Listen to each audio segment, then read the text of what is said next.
Welcome. It is Verdict with Ted Cruz. Ben Ferguson with you. It's nice to have you with us on the Week in Review. And here are the big stories you may have missed that we talked about this week. First up, another assassination attempt on the President of the United States of America. And Democrats still playing politics, not wanting to pay the Secret Service.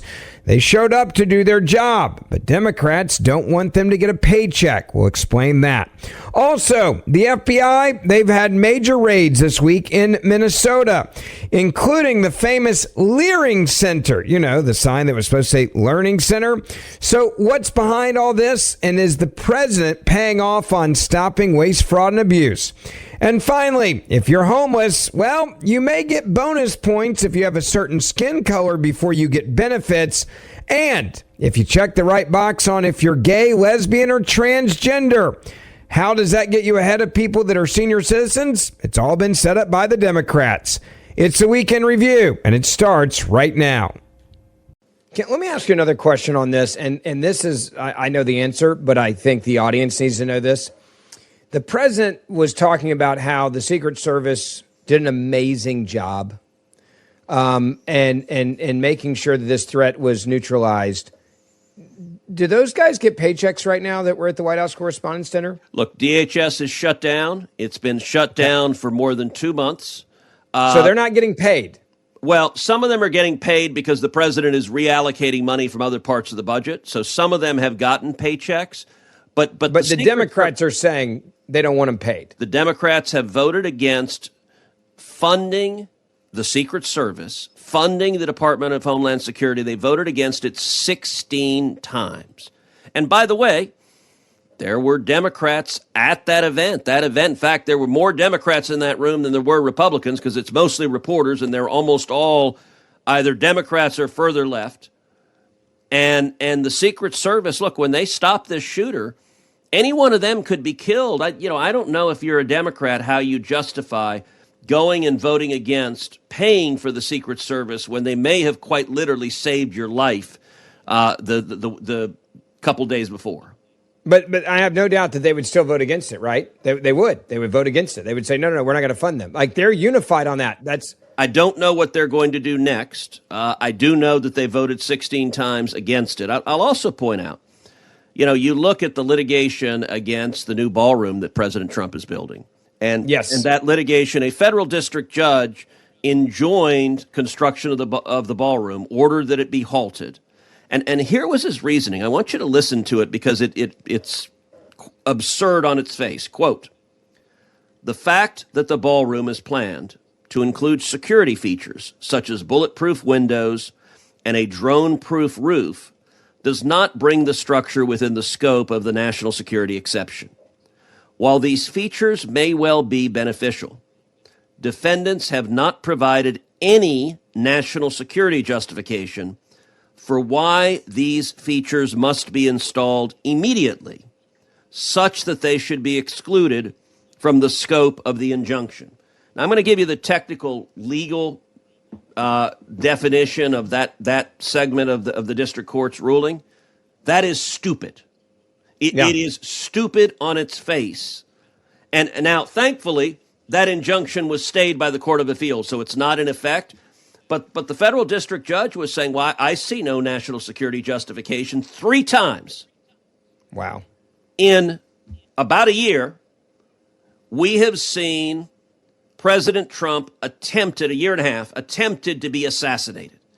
And yet the judge is saying, look, if it were in the White House ballroom, if you had the security of the White House, that would be a much safer place to minimize these kinds of threats. And sadly, I think the odds are high this is not the last attempted assassination of President Trump. There are leftists out there who are hearing Hakeem Jeffries, war all the time, everywhere. They're hearing Democrat after Democrat after Democrat using language that is not even a dog whistle. It's not even a coded call to violence. Their lunatic supporters know exactly what they're saying. You go back to the ballroom and the politics of this. By the way, it was made, private funds came in to pay for this as well. And there was, Democrats are obsessed with this ballroom. They don't want it to happen because Donald Trump's the one doing it. And the other thing I think was interesting is the president said in his interview on 60 Minutes that this has been something that the Secret Service and the military have been saying for like basically the last 100 years. We need this because it's a way to have events in a safe manner. You look at the hotel where the White House Correspondents' Dinner was last night. I've gone to countless events there. I know you have. I mean, how many events do you think you've been to that thing in your political lifetime? Like almost every event is there because it's one of the bigger, closest places. And the nickname that pretty much everyone in politics calls it is the Hinckley Hilton, because it is the hotel where John Hinckley shot President Reagan. And it's just, I mean, you say, oh, we've got an event at Hinckley Hilton. That's just what they call it. Yeah, I mean, and this goes back to the Secret Service's obsession with safety is we do the best we can. We have all this security. It's still a hotel. This guy was able to check in apparently on Friday. It still operates like a hotel. We're rushing people out the back. I had friends at Fox News that were rushed through the back of the hotel, through the kitchen, to try to keep them safe after all this went down. And as you mentioned, the nickname of the hotel goes directly back to Ronald Reagan, which, again, if any of these Democrats are against having a ballroom, which, by the way, will benefit Democrats in the White House, there will be more Democrats in the White House, I believe, in our lifetimes. That's the way politics works. It will keep them safe as well, because I never want to see an American president assassinated. I don't care if you're a Republican or a Democrat. And this is the difference between the Democratic Party and the Republican Party is Democrats call for this type of violence and assassinations and celebrate when people like Charlie Kirk get shot. And we on the right say we don't want anyone to die because of their political beliefs, even if they're against me. You are absolutely right. Violence is wrong, period. I do think this attempted assassination, it is the fruits of a corrupted elite academic system. Where did this kid get radicalized? I think the odds are quite likely at Caltech, being trained by leftists. And look, he wrote his manifesto, and I'm not interested in highlighting his deranged attacks on President Trump, but I actually do want to read a little bit of it, because he put out a series of objections and rebuttals, and they show just how twisted the indoctrination is. So he writes, objection 1, as a Christian, you should turn the other cheek. By the way, this guy calls himself a Christian. He claims to be a Christian. Yeah. Rebuttal, turning the other cheek is for when you yourself are oppressed. I'm not the person raped in a detention camp. I'm not the fisherman executed without a trial. I'm not a school kid blown up or a child starved or a teenage girl abused by the many criminals in this administration. Turning the other cheek when someone else is oppressed is not Christian behavior.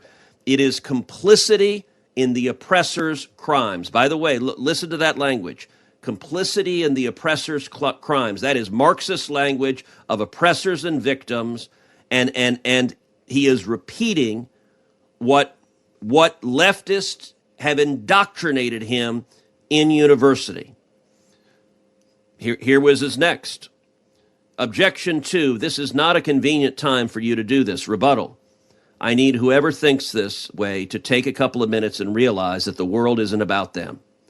Do you think that when I see someone raped or murdered or abused, I should walk on by because it would be inconvenient for people who aren't the victim? This is the best timing and chance of success I could come up with. Objection number 3, you didn't get them all. So he believed he was going to kill President Trump, multiple members of the cabinet, but he recognized someone would live. The vice president, his speaker was there. His rebuttal, gotta start somewhere. This is the consequence of consistent, radical indoctrination. An indoctrination that says that in Marxist ideology, the oppressor oppresses the victim and violence is justified in overthrowing the oppressor. This young man was taught that garbage. The young man who murdered the United Healthcare CEO was taught that garbage, and the people purveying this poison, they are doing massive damage. The lunatic who tried to murder Brett Kavanaugh was taught that garbage. And when you teach people violence is okay and justified. And justified, morally justified. You must act. By the way, this lunatic was not at all worried about all the children who were raped by human traffickers under the Democrats' open borders. Those crimes, he was not worried about the people murdered by illegal alien criminals and gangbangers released. Those murders don't concern him at all. It's kind of like the leftists who hate Israel and are constantly protesting against Israel. And yet when Iran murders between 10 and 40,000 protesters, not a single leftist utters a peep, because they only care about the people they deem oppressors. And I really do hope that some responsible Democrat office holders stand up and say, you know, the rhetoric that my party is using is producing horrible results, and we need to stop. But I got to say, other than John Fetterman, I don't see anyone doing that. Now, if you want to hear the rest of this conversation, you can go back and listen to the full podcast from earlier this week. Now on to story number 2. On center. I want to move center on to another topic, and that is some good news for people that are sick and tired of seeing crimes committed in one actual action, especially when it comes to taxpayer dollars disappearing by the tens of billions. And now we have the FBI that has raided the Minneapolis fraud-ridden care centers, 20 plus of these that were actually raided by the FBI, including the famous Children's Leering Center that was supposed to say on their sign learning, but it was just a Leering Center. That one was raided as well. And I am excited to just say, at least it looks like now we're getting some real action into stopping this fraud, into showing that if you take away taxpayer dollars this way and you send it to terrorist organizations like Al-Shabaab and you bribe Democrats to look the other way, like Governor Walz with campaign contributions, somebody is at least going to come in and actually hold you accountable. Yes, look, I'm very glad that there is finally going to be some accountability. 22 locations in Minneapolis raided by the FBI this week. You mentioned the Quality Leering Center. Of course, their most proud graduate, Ilhan Omar, who actually is not technically graduate. We had World War XI yesterday. Did you know about that? We've had 11 world wars. That's impressive stuff. I didn't think the King of England knew that. It really is stunning. So she was giving a speech, and the speech referenced World War II. But the 2 is 2 Roman numerals, and that's how you normally write World War II. Yes. And she read that as World War XI. Yes. Now, and didn't correct herself, just owned it and kept going. It was not like if you or I did that. And by the way, if you've ever read a speech and you're tired or you're just it's a long day, you might read something, but you immediately correct it. She had no clue, no idea. Look, there's a level of ignorance there. If a ninth grader thought World War II was World War XI, you would flunk that ninth grader. I mean, you think about it. Used to. Nowadays, we'll just socially just pass them on in our public school system. Back in the good old days, you'd fail. Look, Ilhan Omar is one of the leading Democrats. She and AOC and, I mean, the crazy squad is driving the agenda of Democrats today. And the level of ignorance of basic world history is really stunning. And Omar was also integral in covering up the Somali fraud in Minnesota. She was a beneficiary of it. She was elected by the fraudsters. The Somali voting base is her core base. Their money helped elect her. Their votes did elect her. And she and Tim Walz and the governor and Keith Ellison, the AG, they were all absolutely involved in the cover-up. They had every incentive. It was corrupt. And we're talking over $9 billion of taxpayer money swindled away. And so here's what Fox News reported about the raids. Federal authorities raided more than 20 locations, including child care facilities in Minneapolis on Tuesday, as part of a sweeping fraud investigation into largely Somali-owned businesses, sources confirmed to Fox News. Quote, today, the FBI, with federal, state, and local law enforcement, is involved in court-authorized law enforcement activity as part of an ongoing fraud investigation, a Department of Justice spokesperson said. Authorities executed 22 federal search warrants in Minnesota on Tuesday morning as part of the operation, which is not immigration related, sources said. The raids center on federal fraud investigations into largely Somali-owned businesses, including child care facilities that registered their daycare with the state, but were allegedly billing for care that was not provided. Sources told Fox News that 2 of the raids were conducted at the Quality Leering Center and Baby Halim No Child Care, both in Minneapolis.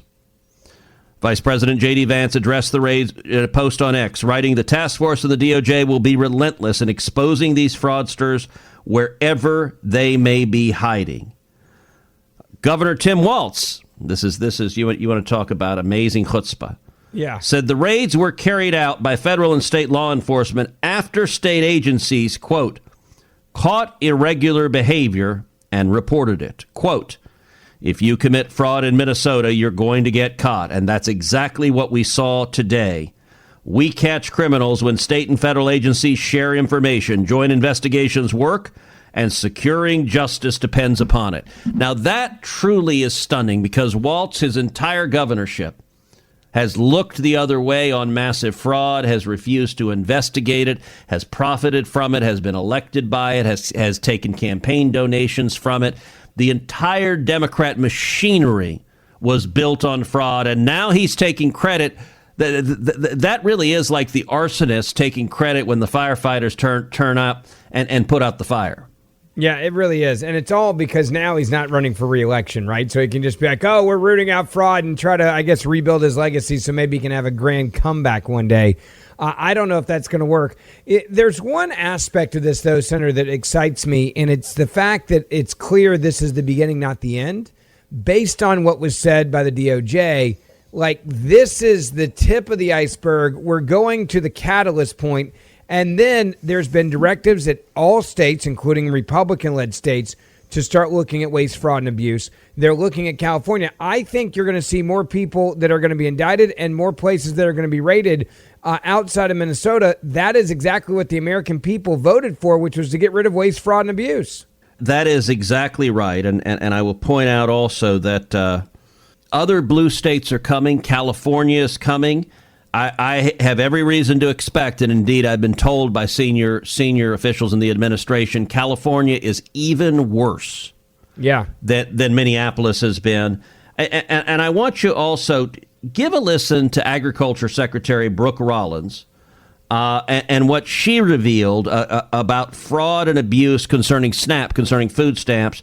Give a listen to Secretary Rollins. Yeah, this one's amazing, by the way. For context, this is about luxury cars and how many people on food stamps are driving like luxury cars. It's incredible. Sharing. Previously, no data was shared. We had no idea where the taxpayer dollars were spent. Just one red state, the recent dump of data, we found SNAP recipients had more than 2,000 Tesla owners, 200 Alfa Romeo owners, more than 144 that were receiving food stamps were driving Porsches. Again, this is the data dumps we're getting because before we had no accountability on any of these programs. We now are requiring accountability. The blue states are suing us. They don't want to share the data. And can you imagine, this was a red state where there is actually some taxpayer accountability. Imagine what's happening in the blue states if that's happening in the red states. Well, I love that it's like a bunch of Tesla owners, Alfa Romeo, also Porsches, Mercedes, BMWs, and you're on food stamps. Like, these were high-end luxury cars. Actually, Ben, it's even worse. So let me give some additional breakdown. Yeah. So there were 306 Land Rovers. Those aren't cheap, by the way. There were 59 Maseratis. Yeah. That's a food stamp car. You know that.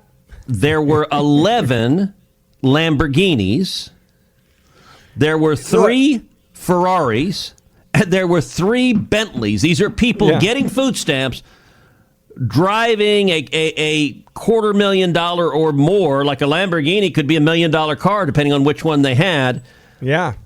That is an absolute abuse. And if that happened in just one red state that handed over its data, how much do you think it's happening in Minnesota? How much do you think it's happening in New York? Sure. How much do you think it is happening in Illinois? How much do you think it's happening in California? The numbers are going to be stunning. Every time they went after and got somebody there for fraud recently, what were they doing? You saw them putting in a six-figure car that was being seized, and in some of the cases there was like multiple six-figure cars that were being seized, Senator, and put on flatbeds. Like, yeah, they finally raided the house of this fraudster, and look at what they had. Like, if you're on food stamps and you're driving a Lambo or a Ferrari or a Maserati, like, you are defrauding the U.S. government, full stop. Amen. Hallelujah. And listen, I'm very glad the Trump administration is having some accountability. Let me read from what the New York Post wrote about this story about Ferrari drivers on food stamps. So it's entitled Ferrari Drivers on Food Stamps, How States Help Scammers Game Welfare. New York Post. What do a university professor, a celebrity barber, and a professional football player have in common? All three bought new six-figure luxury sports cars and lived lavish lifestyles while collecting food stamps. Wow. How on earth can these, quote, welfare recipients purchase high-end vehicles while remaining on the dole? Thanks to a federal loophole known as broad-based categorical eligibility. The Clinton administration manufactured this loophole, and the Obama administration supercharged it. Currently, 43 states and Washington, D.C. use broad-based categorical eligibility to bypass federal Supplemental Nutrition Assistance Program eligibility limits on income, assets, or both. The mechanism, based on a federal law that was meant to minimize states' administrative costs, is simple. State welfare agencies print up a brochure about welfare programs or set up an informal hotline and deem it a, quote, benefit under the Temporary Assistance for Needy Families program. Anyone who touches that pamphlet, or receives the phone number, is then treated as being, quote, categorically eligible for food stamps. Wow. Even millionaires. It's fraud by design that distributes benefits intended for the truly needy to otherwise ineligible individuals under the insidious goal of maximizing enrollment and dependency, and it works in almost every state. Researchers from the Foundation for Government Accountability examined de-identified data on food stamp enrollment in a single representative state. The data set matched recipients with jobs, addresses, car registrations, and more, and then they redacted the personal details before the researchers reviewed. That's what produced these outcomes. And by the way, it also, thousands used Social Security numbers that federal databases could not verify.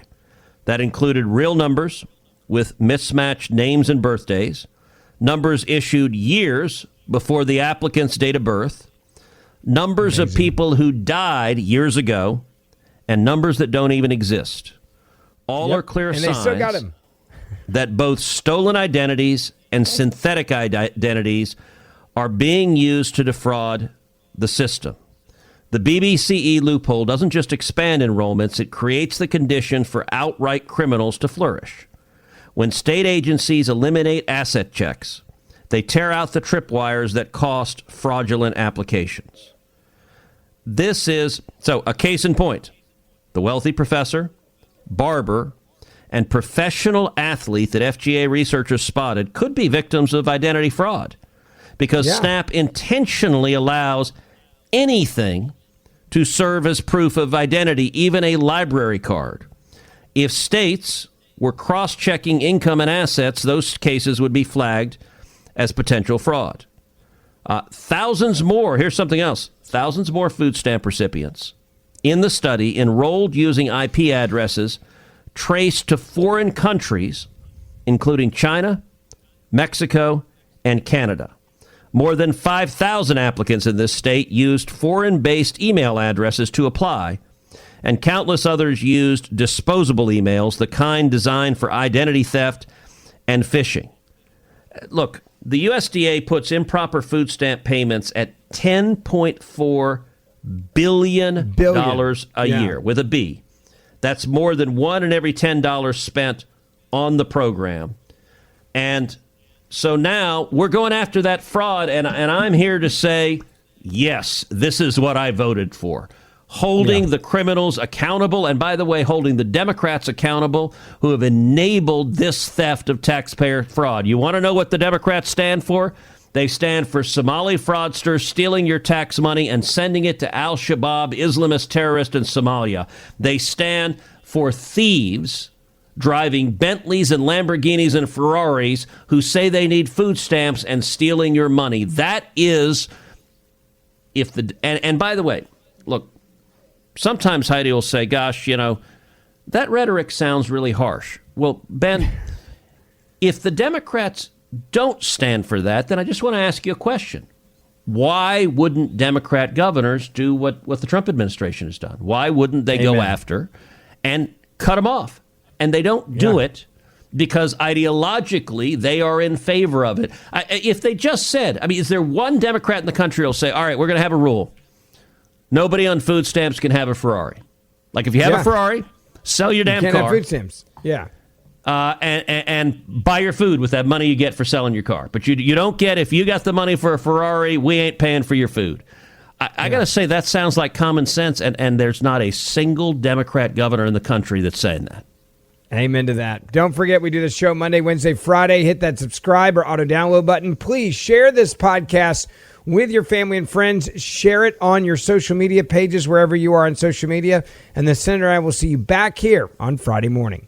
As before, if you want to hear the rest of this conversation on this topic, you can go back and download the podcast from earlier this week to hear the entire thing. I want to get back to the big story, number 3 of the week you may have missed. Senator, this might be one of the most entertaining stories that I've seen in a long time. If you want to know how bigoted the Democratic Party is, look no further than how they treat homeless people. They've got a scoring mechanism now. You get bonus points for certain things while being homeless in America, and then you get services, aka rewarded, based on your race and your sexual identity. Now, this is like English as a second language. Gets you 2 points, so just think of that as a jumper. If you're pregnant, that's a 3-pointer. We give you more points if you're pregnant. If you're a child under 5, you get 3 points. If you're a child under 18, you only get 1 point. So in other words, and if you're head of household and you're under 18, we give you bonus points, 2 points for that. There's an actual quota list of points you receive depending on how you describe yourself. And if you say that you're gay or lesbian or transgender, that's bonus points as well. So look, we talked a minute ago about the hierarchy of victim groups in the Democrat Party. It's a notion that's called intersectionality. And in the Democrat Party, being LGBT or being a racial minority is more privileged than simply being poor and being homeless. And let's talk. We're going to talk about Portland, Oregon, because Portland, Oregon is almost like a deranged faculty lounge experiment gone awry. Yeah. I'm going to read from an article in ProPublica. To be clear, ProPublica is not a right-wing outlet. It is a left-wing outlet. But here's what they described. Quote, as the city of Portland, Oregon clawed its way out of the pandemic, it faced a new set of crises. The city's homeless population was growing. Tents lined some city blocks. High-powered business associations held press conferences demanding the city remove homeless people and touted self-funded surveys saying that without action, businesses and residents would flee the city. By late spring 2021, the city committed to a new strategy that then Mayor Ted Wheeler said would, quote, reprioritize public health and safety among homeless Portlanders, ultimately allocating $1.3 billion by the end of 2024. Now let's see what the results were. Although the city spent roughly $200,000 per homeless resident. Now let's stop and think. $200,000 per homeless resident. You could house them and feed them. $200,000 is a lot of money. That's what they spent. What do you think it did? What do you think massively spending and saying we're prioritizing the safety of homeless people, what do you think it produced? I'm going to guess close to nothing because it's a government program and liberals are in charge. Sorry, call me a cynic. you're not cynical enough. Nothing would be better. Close to nothing would be better. The death rate among homeless people in Portland quadrupled. Wow. Went up 400%. The death rate went up from 113 in 2019 to more than 450 in 2023. So when liberals say we are going to focus on the homeless, if you're homeless, God help you, because at least in Portland, what that meant was the death rate quadrupled. Now, they also put in place, as you referenced, an elaborate point system. I mean, and this is not a joke. Like, it's literally, and they even tell you, like, hey, you can't get double points if you get points in one category compared to another category. So if you're pregnant and under 18, that's bonus points, but only if you haven't already gotten points for being pregnant on another piece of paper for another point system. It's unbelievable how well organized it is. So look, and I'll say actually, pregnant makes some sense. Prioritizing pregnant women, that has a reasonable basis. You are more vulnerable. But English as a second language, that was worth 2 points. Head of a household under 18, that was worth 2 points. Interest in LGBTQ services, that was worth 1 point. Just interest. So just make sure you say, I think I've thought about being gay or transgender or lesbian, and then you get 1 bonus point. So total disabilities impacting entire household ability to secure housing. I don't even know what that means, but it's worth 3 points. Yeah, there you go.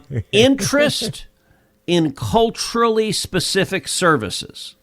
That's 2 points. Again, I don't know what that means. By the way, comparing that, just so you understand how woke this is, if you are over the age of 55 plus, which is a higher vulnerable category, I think we can all agree on that for homelessness, you get 2 points for that. You get the same number of points if you're interested in culturally specific services. You can just catch up to somebody that's 55, 60, 70, 80, 85, 90 years old. Yeah, and also worth 2 points is being a domestic violence survivor. Now that actually is rational and makes sense that you would prioritize domestic violence survivors. But in the Portland world, interest in a culturally specific service is equally prioritized to being a domestic violence survivor. Now, how about this? What do you think being poor is? Like having, let's say something crazy, zero income. Like if you're trying to help homeless people, having zero income. You would think that would be one of the top scoring things on a sheet because that would get you obviously to be homeless. So you would think like that would be worth something, right? Guess what? 1 point. It's not. 1 point. 1 point. 1 point. And if you're homeless for a year or more, you only get 1 point. But if you are currently homeless, this is what's weird. Currently homeless gets you 2 points. Wouldn't that also mean you get 1 point for being homeless for like 12 months or more or no income? I don't know. This is DEI on a whole nother level of stupid. Look, here's what they said they've done. So Multnomah County, Oregon, which is home of Deep Blue Portland, where deaths of homeless people quadrupled between 2019 and 2023. The county's screening tool for housing services is designed, and this is a quote from the county, to, quote, prioritize BIPOC households, LGBTQIA2S+, Yep. and people with disabilities. Yes. Again, this is not, they're spending $200,000 per homeless person. With $200,000, you can buy somebody a house. You could buy someone a house. Yeah. But you could pay that rent would for make a long too much time. sense. Yeah. You could pay rent for a long time. You could get someone a hotel room. You could feed them. You could get the medical care. And yet the death rate quadrupled because they were more interested in LGBTQ, LMNOP, like the number of letters there. I can't even, it reminds me of that crazy Canadian who got up and gave this incredibly long stream that I'm pretty sure was her Wi-Fi password. Yeah. But they're more interested in their woke policies than they are actually in helping someone who needs help. And that's tragic. You mentioned $200,000 a person. Just to put it in perspective with everything we know, You got to ask yourself the question, how much fraud's involved here? Massive. Yeah. It's hard to spend that much money. $200,000. It's going to be interesting to watch, see where this somebody's goes. driving a Ferrari, somebody's driving a Lamborghini. Yeah, you're absolutely right about that one. Don't forget, we do this show Monday, Wednesday, Friday. Hit that subscribe, auto download button. You've been listening to Verdict with Ted Cruz. We will see you on the podcast this week and back on this radio station next weekend. As always, thank you for listening to Verdict with Senator Ted Cruz. Ben Ferguson with you. Don't forget to download my podcast, and you can listen to my podcast every other day you're not listening to Verdict, or each day when you listen to Verdict afterwards. I'd love to have you as a listener to, again, the Ben Ferguson podcast, and we will see you back here on Monday morning.